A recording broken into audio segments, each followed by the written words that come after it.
আসসালামু আলাইকুম এভরিওয়ান, কি অবস্থা সবার? সবাই কেমন আছেন? আশা করি সবাই অনেক ভালো আছেন। আমি ফারহিন সুলতানা চলে আসলাম আপনাদের সাথে একটি ছোট্ট ব্লগ নিয়ে। আমার শ্রীমঙ্গল ভ্রমণের এর আগের প্রথম ব্লগটিতে আপনারা দেখেছেন আমরা কিভাবে ঢাকা থেকে পারাবত এক্সপ্রেস ট্রেনে করে আমরা শ্রীমঙ্গল পৌঁছেছি এবং আমাদের কটেজের কিছু অ্যাক্টিভিটিসও আমরা শেয়ার করেছি। আজ চলে আসলাম শুধুমাত্র আমাদের কটেজটি কেমন ছিল তারই একটি ভিডিও নিয়ে। আপনারা অনেকেই আমার কাছে কটেজের ফুল ভিডিও দেখতে চেয়েছেন এবং প্রাইস সম্পর্কে জানতে চেয়েছেন, তাদের জন্য এই ভিডিওটি করা। তো আমরা যে কটেজটিতে ছিলাম, এই কটেজটি ছিল হুমায়ুন আহমেদের এই সব দিন রাত্রি এই বইটির নামকরণ অনুযায়ী আমাদের রুমটির নাম ছিল এই সব দিন রাত্রি। একটু আগে আপনারা যে সিনগুলো দেখেছেন সেটা ছিল আমাদের রুমের ফ্রন্ট ভিউ, আর এটা হলো আমাদের কটেজের রুমের ব্যাক সাইডের ভিউ। ঝিরির পথ ধরে সিঁড়ি, দেন হচ্ছে এখানে আমাদের প্রাইভেট সুইমিং পুল। রুমটি কিন্তু দেখতে অসাধারণ ছিল, আর এই পাশ দিয়ে ছিল সেই ঝিরিপথ একদম খোলামেলা। এখানে একটি টেবিল ছিল যেখানে আপনি বিকেলবেলা বা রাতে বসে আড্ডা দিতে পারবেন, সময় কাটাতে পারবেন।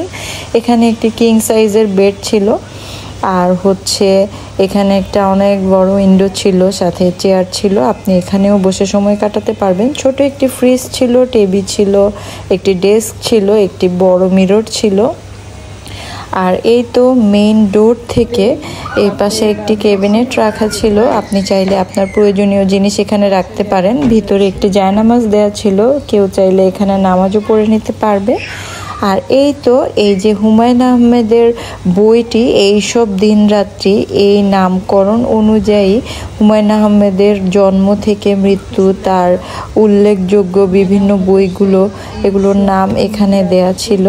আপনারা চাইলে সুন্দর প্রকৃতি, এই সুন্দর বইটি পড়তে পড়তে ব্যালকনিতে উপভোগ করতে পারেন। আর আমার কাছে তো রুমটি বেশ ভালো লেগেছে। তো আমি আস্তে আস্তে সবই বলছি। এই রুমটি আসলে একটি ডিসকাউন্ট প্রাইসে আমরা পেয়েছিলাম, মাত্র 13,000 টাকায়। আর এর মধ্যে কিন্তু আমাদের দুজনের 3 বেলা খাবারও ছিল। আর খাবারের মানের কথা যদি বলি তাহলে বেশ ভালো ছিল, আসলে পরিমাণে অনেক বেশি।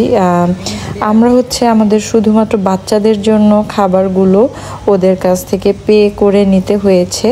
আর 13,000 টাকার মধ্যে আমাদের হাজব্যান্ড ওয়াইফ দুইজনের খাবার প্লাস রুম সব কিছু একসাথে ছিল। রুমটি আমার কাছে আসলে অসাধারণ লেগেছে। আমি পরিশেষে ওয়াশরুমটিও একটু আপনাদের সাথে শেয়ার করলাম, একদম neat and clean, hair dryer, towel, আর এখানে আলাদা স্টিম বাথ করার ব্যবস্থা ছিল। ভিডিওটি কেমন লাগলো অবশ্যই কমেন্টসে জানাবেন। এই মনোরম পরিবেশের ভিডিওটি যদি আপনাদের ভালো লাগে আপনারা অবশ্যই লাইক, কমেন্টস এবং শেয়ার করে দিবেন, পাশে থাকবেন।